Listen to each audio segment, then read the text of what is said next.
ചിന്നു. ഞാൻ പൊൻകുന്നത്തുനിന്ന് വരുന്നു.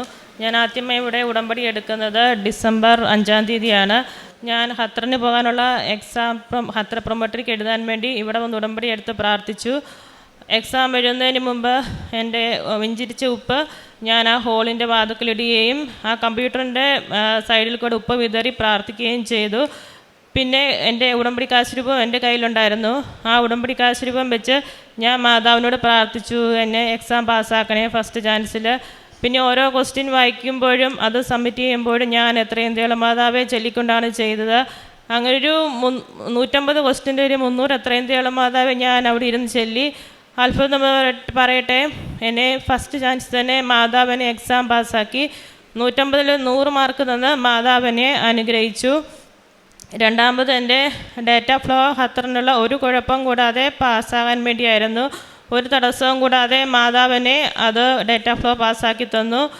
മൂന്നാമത്തെ സാക്ഷ്യം, ഞാൻ ആന്ധ്രയിലാണ് നഴ്സിംഗ് പഠിച്ചത്. ഞാൻ ഡൽഹി വർക്ക് ചെയ്തപ്പോൾ എൻ്റെ ആന്ധ്രയുടെ രജിസ്ട്രേഷൻ ഞാൻ അവിടെ സബ്മിറ്റ് ചെയ്തു. പിന്നെ ഞാൻ സൗദിയിൽ നേഴ്സായി ജോലി ചെയ്യുകയായിരുന്നു. അപ്പോൾ എനിക്ക് ഡൽഹിയിലെ രജിസ്ട്രേഷൻ എനിക്ക് റിന്യൂ ചെയ്യാൻ സാധിക്കില്ലായിരുന്നു. അവർ പറഞ്ഞു അവിടെ വർക്ക് ചെയ്താൽ മാത്രമേ അവർ രജിസ്ട്രേഷൻ റിന്യൂ ചെയ്ത് തരുവുള്ളൂ. അങ്ങനെ ഇരിക്കുമ്പോൾ എനിക്ക് ആന്ധ്രയുടെ ഒറിജിനൽ രജിസ്ട്രേഷൻ എനിക്ക് എടുക്കേണ്ടി വന്നു. അപ്പോൾ എൻ്റെ ഒരു കൂട്ടുകാരി അവിടെ പോയി നഴ്സിംഗ് കൗൺസിലിൽ പോയി സംസാരിച്ചു. അങ്ങനെ 1-1.5-2 മാസം അവരോട് കയറി ഇറങ്ങി.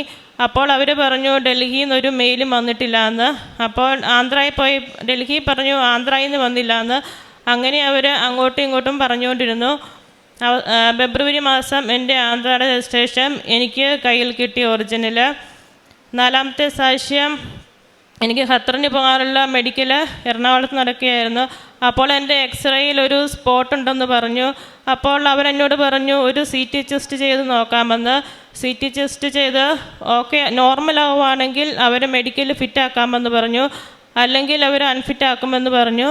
അപ്പോൾ ഞാൻ മാതാവിനോട് അവിടെ ഇരുന്ന് കരഞ്ഞപേക്ഷിച്ചു, മാതാവ് എനിക്ക് വിസ തന്നു, എല്ലാം തന്നു. ഈ മെഡിക്കൽ ഫിറ്റായില്ലെങ്കിൽ എനിക്ക് ജോലിക്ക് പോകാൻ സാധിക്കില്ല.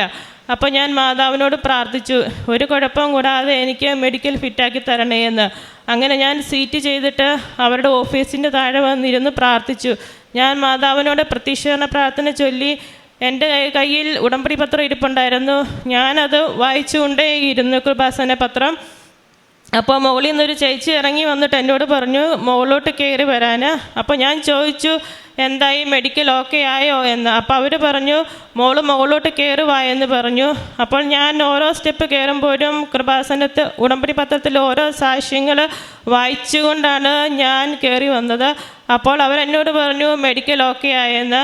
ഇത്രയും അനുഗ്രഹം തന്ന മാതാവിന് 1000 നന്ദി. കാരുണ്യപ്രവർത്തികളായിട്ട് ഞാൻ അനാഥാലയത്തിൽ അരി വാങ്ങിച്ചു കൊടുക്കുകയും പിന്നെ കൃപാസന പത്രം എല്ലാവർക്കും വിതരണം ചെയ്യുകയും ചെയ്തു.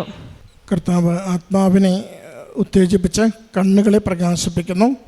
അവിടുന്ന് സൗഖ്യവും ജീവനും അനുഗ്രഹവും പ്രദാനം ചെയ്യുന്നു.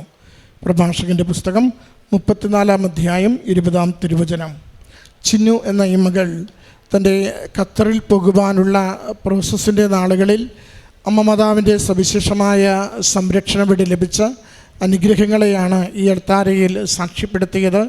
മകളുടെ സർട്ടിഫിക്കറ്റ് ശരിയായ രീതിയിൽ മകൾക്ക് ലഭിച്ചതിനെക്കുറിച്ച്, മെഡിക്കലിന് മകൾക്കുണ്ടായ ക്ലേശം അമ്മ മാതാവിൻ്റെ സവിശേഷമായ സംരക്ഷണമുള്ള പ്രാർത്ഥനയാൽ പൂർണ്ണമായി മാറിയതിനെക്കുറിച്ച്, വിദേശത്തേക്കുള്ള ഇൻ്റർവ്യൂ മറ്റ് കാര്യങ്ങളും സമയച്ചുരുക്കത്തിൽ അമ്മ മാതാവ് ക്രമീകരിച്ചു കൊടുത്തതിനെക്കുറിച്ച് വാക്കുകളിലൂടെ സാക്ഷ്യപ്പെടുത്തുകയാണ്. 2 ഇടങ്ങളിൽ സവിശേഷമായ പ്രാർത്ഥനയുടെ ബലം മകൾ വാക്കുകളിലൂടെ പങ്കുവയ്ക്കുന്നുണ്ട്.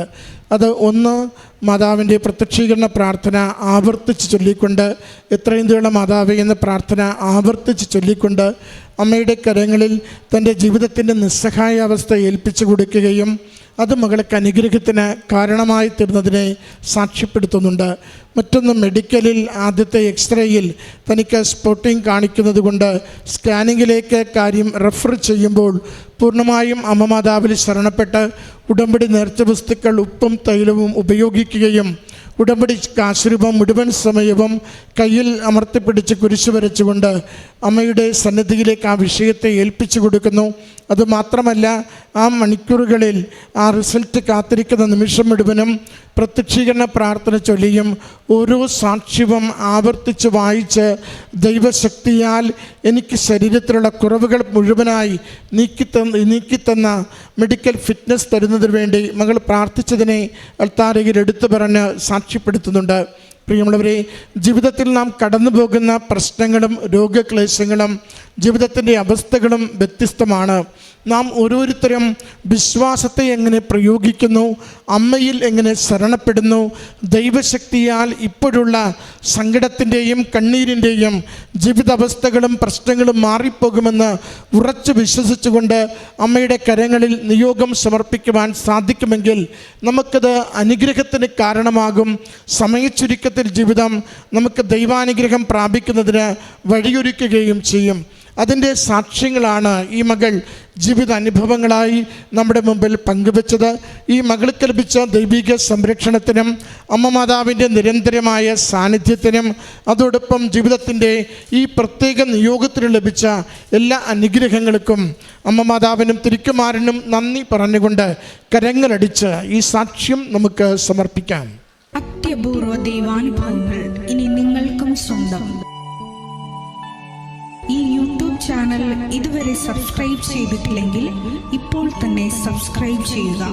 ഈ വീഡിയോ ഇപ്പോൾ തന്നെ നിങ്ങളുടെ സുഹൃത്തുക്കൾക്ക് ഷെയർ ചെയ്തുകൊണ്ട് കർത്താവിൻ്റെ പ്രേക്ഷിതരാകുക.